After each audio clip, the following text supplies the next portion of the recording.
नमस्कार, मैं शिवानी। रूबरू बिहार में आप सभी का स्वागत है। आज है 5 नवंबर। चलिए फटाफट बढ़ते हैं बिहार की अब तक की 20 बड़ी खबरों के साथ। उससे पहले एक नज़र अब तक की टॉप 5 खबरों पर। कोवैक्सीन के इमरजेंसी इस्तेमाल को WHO ने दी मंजूरी। आज 23 मंदिरों के साधु संतों को बिहार बीजेपी करेगी सम्मानित। ललन सिंह ने लालू यादव को बताया नॉन रेजिडेंट। बिहार के ग्रामीण इलाकों का होगा शहरीकरण। बीपीएससी 67वीं परीक्षाओं के लिए बढ़ाई गई आवेदन की तिथि। चलिए अब बढ़ते हैं खबरों की ओर विस्तार से। आसमान छूती महंगाई के बीच केंद्र सरकार ने देश के लोगों को दीपावली का गिफ्ट दिया है। इसके साथ ही बीते दिन पटना में पेट्रोल का दाम 5 रुपये 87 पैसा घटकर 107 रुपये 92 पैसे पर लीटर और डीजल का दाम 12 रुपये 41 पैसा घटकर 93 रुपये 18 पैसे पर रहा। भारत में बनी कोरोना वायरस का टीका कोवैक्सीन को आपातकालीन इस्तेमाल की अनुमति मिल गई है। भारत में 107 करोड़ से अधिक लोगों को वैक्सीन लगाए जाने के बाद स्वदेश में विकसित और निर्मित कोरोना वैक्सीन को विश्व स्वास्थ्य संगठन ने आपातकालीन इस्तेमाल की अनुमति दे दी है। बिहार विधानमंडल का शीतकालीन सत्र आगामी 29 नवंबर से शुरू होगा, जो 3 दिसंबर तक चलेगा। आपको बता दें कि नीतीश कैबिनेट ने शीतकालीन सत्र के उपबंध कार्यक्रम को मंजूरी दे दी है। पेट्रोल और डीजल की बढ़ती कीमतों की मार झेल रही जनता को केंद्र की मोदी सरकार ने राहत दी है। मोदी सरकार के इस फैसले पर राष्ट्रीय जनता दल के सुप्रीमो लालू प्रसाद यादव ने हमला बोलते हुए कहा कि चुनाव के बाद सरकार फिर से पेट्रोल और डीजल के दाम को बढ़ा देगी। साथ ही उन्होंने कहा कि सरकार को पेट्रोल डीजल का दाम 50 रुपया कम करना चाहिए।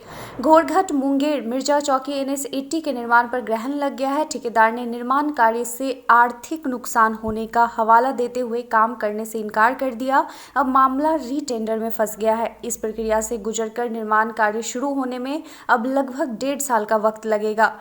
दिवाली के मौके पर सभी शिक्षकों को मिला तोहफा। समग्र शिक्षा अभियान के तहत कार्यरत तकरीबन 3,23,000 प्रारंभिक शिक्षकों का अक्टूबर तक के वेतन भुगतान की राशि 1,749 करोड़ 79,26,336 रुपये सभी जिलों को उपलब्ध करा दी गई है। केंद्रीय औद्योगिक सुरक्षा बल CISF की तर्ज पर राज्य का भी अपना बिहार औद्योगिक सुरक्षा बल BISF होगा। यह बल बिहार विशेष सशस्त्र पुलिस के अंतर्गत काम करेगा। इसकी 2 वाहिनियों के गठन के लिए 2,698 पदों का सृजन किया गया है।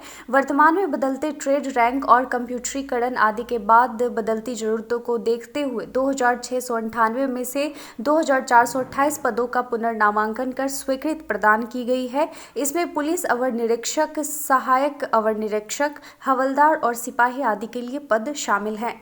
दीपावली और छठ पूजा के अवसर पर पटना हाईकोर्ट में छुट्टियां घोषित कर दी गई हैं। दीपावली एवं छठ पूजा के मद्देनजर पटना हाईकोर्ट को 4 से 14 नवंबर तक के लिए बंद कर दिया गया है। छुट्टियों के दौरान पटना हाईकोर्ट में मामलों की ई-फाइलिंग भी बंद रहेगी।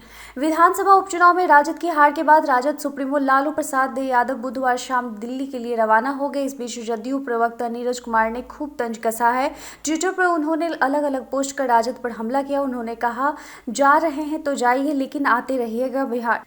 नीतीश सरकार ने राज्य के सेवा कर्मियों और पेंशन भोगियों को गिफ्ट के तौर पर महंगाई भत्ता बढ़ाने के प्रस्ताव पर मंजूरी दे दी है। केंद्र सरकार ने पहले ही अपने कर्मियों के लिए महंगाई भत्ते में इजाफा किया था। इसके बाद से ही राज्य के कर्मी महंगाई भत्ता बढ़ाए जाने का इंतजार कर रहे थे। साथ ही राज्य कर्मी और पेंशन भोगियों को 4 महीने का बकाया भी मिलेगा। उत्तर बिहार के जिलों में बीते दिन आसमान साफ रहा। इसके बाद आज से 3 दिनों तक आसमान में हल्के बादल छाए रह सकते हैं। हालांकि इस दौरान मौसम शुष्क रहने का अनुमान है। मौसम विभाग के पूर्वानुमान से पूर्वानुमान की अवधि में उत्तर बिहार के जिलों में आज तक आसमान साफ रहेगा।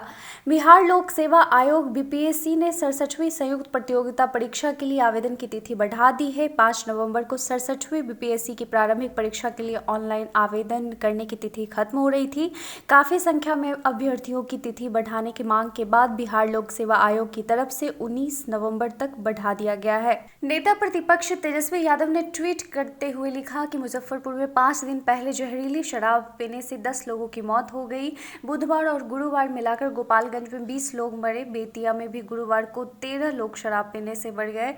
तेजस्वी यादव ने पुलिस प्रशासन पर गंभीर आरोप लगाते हुए कहा कि पुलिस ने पोस्टमार्टम कराए बिना अधिकांश शवों को जला दिया और मुख्यमंत्री सह गृह मंत्री नीतीश कुमार खोखली शराबबंदी का ढोल पीट रहे हैं। इसमें उन्होंने मुख्यमंत्री नीतीश कुमार पर गंभीर आरोप लगाते हुए कहा कि उपचुनाव के दौरान CM के शह पर जदयू के नेताओं और पुलिस प्रशासन ने मतदाताओं के बीच शराब बंटवाई है। पेट्रोल पर वैट कम करने के बाद बिहार सरकार बिजली के टैरिफ और स्लैब में बदलाव पर विचार कर रही है। बिजली उपभोक्ताओं को राहत देने के लिए ऊर्जा विभाग आने वाले दिनों में बिजली बिल की दर में कमी की घोषणा कर सकती है।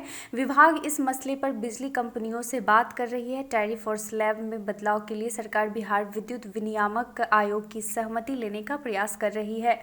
बिहार की नीतीश सरकार बिहार के ग्रामीण इलाकों की तस्वीर बदलने के लिए बड़ा फैसला लिया है। बिहार के 20 जिलों के ग्रामीण इलाकों में वो तमाम सुविधाएं आने वाले समय में विकसित की जाएंगी जो शहरी इलाकों में होती है। उनमें बक्सर, किशनगंज, कटिहार, सासाराम, डेहरी, मोतिहारी, औरंगाबाद, हाजीपुर, जमुई, सिवान, बेतिया, बगहा, लखीसराय, खगड़िया, अररिया, फारबिसगंज, सीतामढ़ी, मधुबनी, शिवहर और भभुआ शामिल हैं।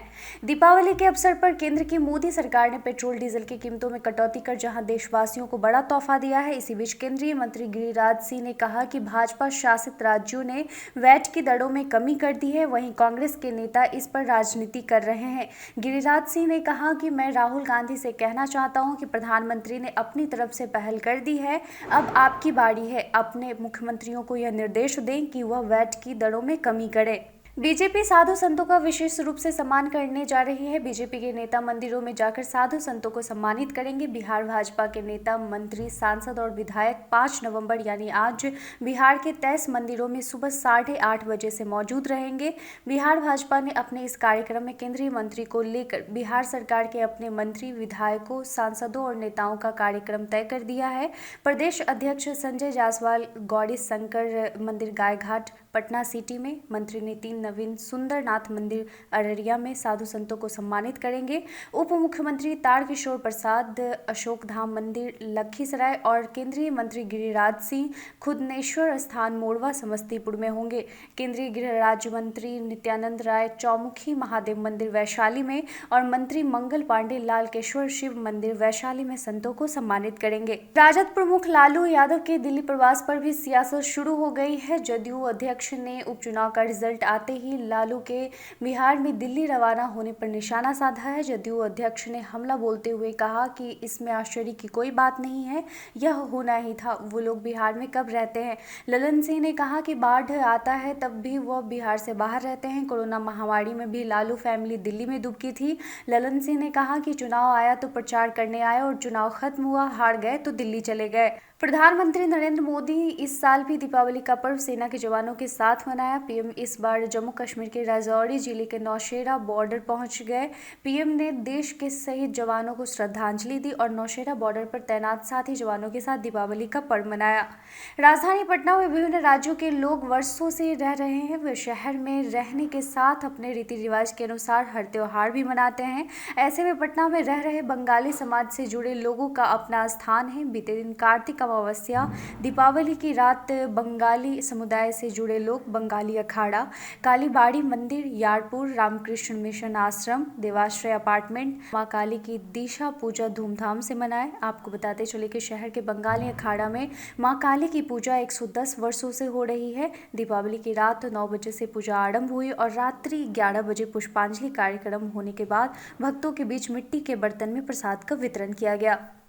हमारे द्वारा पूछे गए सवालों का आप लोगों में से कई लोगों ने अपना जवाब में कमेंट सेक्शन में लिख कर दिया था। जिन्होंने पूछे गए सवाल का जवाब दिया है उनके नाम है मनोज कुमार, रजनीश कुमार, आरती शर्मा, मोहम्मद नौशाद, राजी अहमद, नूरुद्दीन खान, निकेतन कुमार, स्नेहा कुमारी, विक्रम बिहारी, सिंटू कुमार, ओमकार सिंह, रामबाबू राकेश, डीएन सिंह, शिवम कुमार और संजीत कुमार। आप लोगों का दिवाली की प्यार भरी शुभकामनाओं के लिए बहुत बहुत धन्यवाद। आज का सवाल है कि बिहार के 20 जिलों के ग्रामीण इलाकों में वो तमाम सुविधाएं आने वाले समय में विकसित की जाएंगी जो शहरी इलाकों में होती है। क्या इसमें आपका जिला भी शामिल है? आज के लिए बस इतना ही। बिहार की तमाम खबरों के साथ बने रहने के लिए देखते रहें रूबरू बिहार। धन्यवाद।